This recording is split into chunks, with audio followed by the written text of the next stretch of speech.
کسی نے کہا ہے میرے والد صاحب کا انتقال ہو گیا ہے، کیا ہم ان کے نام کی قربانی کر سکتے ہیں؟ اس پر کیا طریقہ کار ہوگا؟ جی بالکل کر سکتے ہیں. نبی صلی اللہ علیہ وسلم نے 2 مینڈے ذبح کی، ایک اپنی طرف سے اور ایک امت کی طرف سے. اور آپ نے ایک دفعہ ایسا بھی کیا کہ ایک قربانی اپنی طرف سے اور ایک ان کی طرف سے جو قربانی نہیں کر سکے. تو اس لیے پتہ چلتا ہے کہ قربانی کسی دوسرے کی طرف سے بھی کی جا سکتی ہے. تو آپ نے مرحوم والدین کے لیے کر سکتے ہیں، صرف ابا سے کر لیں، صرف اماں کے لیے کر لیں، دونوں کے لیے کر لیں، کوئی حرج نہیں ہے.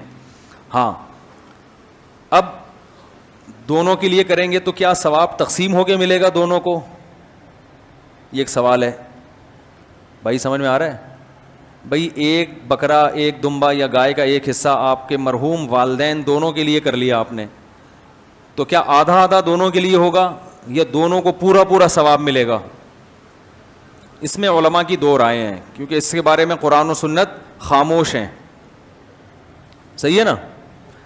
ابے بھائی بکرا ایک ہے اور ہو رہی ہے مرحوم ابا اور اماں دونوں کی طرف سے، تو کیا آدھا آدھا ابا اماں کو ثواب پہنچے گا یا پورے پورے بکرے کا پہنچے گا؟ سوال سمجھ میں آئے گا تو پھر جواب سمجھ میں آئے گا نا. تو اس میں علماء کی 2 رائے ہیں، کیونکہ قرآن و حدیث جہاں واضح نہیں ہو تو پھر اجتہاد ہوتا ہے نا. تو بعض جی نہیں، مرحوم میں زیادہ کے لیے بھی ہو سکتا ہے.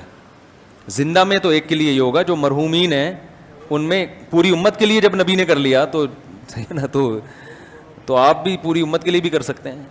اصل میں ہوتا وہ آپ ہی کی طرف سے ہے، تو آپ چونکہ ایک ہیں تو آپ ایک ہی بکرا کریں گے، لیکن اس کا ثواب پہنچایا جاتا ہے زیادہ لوگوں کو. تو وہ 2 کے لیے بھی ہو سکتا ہے، 10 کے لیے بھی ہو سکتا ہے، پوری امت کے لیے بھی ہو سکتا ہے، وہ زندوں کے لیے بھی ہو سکتا ہے، لیکن وہ ہوگا پھر آپ کے لیے. لیکن جب آپ قربانی 2 کی طرف 2 زندوں کے لیے کر رہے ہوتے ہیں، پھر وہ دونوں کے لیے الگ الگ ہو رہی ہوتی ہے، اس میں ایک میں 2 آدمی شریک نہیں ہو سکتے.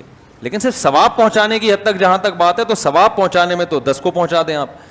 تو اب علماء کہتے ہیں کہ بعض علماء کہتے ہیں ڈیوائیڈ ہو کے پہنچتا ہے، صحیح ہے نا، اور بعض کہتے ہیں نہیں پورا ثواب اس کو بھی ملے گا، پورا ثواب اس کو بھی ملے گا. دونوں قول ہیں علماء کے. تو اس لیے افضل تو یہی ہے کہ ابا کے لیے الگ کر لیں، اماں کے لیے الگ کر لیں، افضل یہی ہے. اور اگر نہیں کر سکتے دونوں کے لیے کر لیں، ایک ہی کر لیں دونوں کے لیے.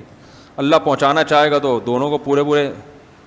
مفتی طارق مسعود صاحب کے بیانات سننے کے لیے youtube.com/مفتی طارق مسعود کو سبسکرائب کریں.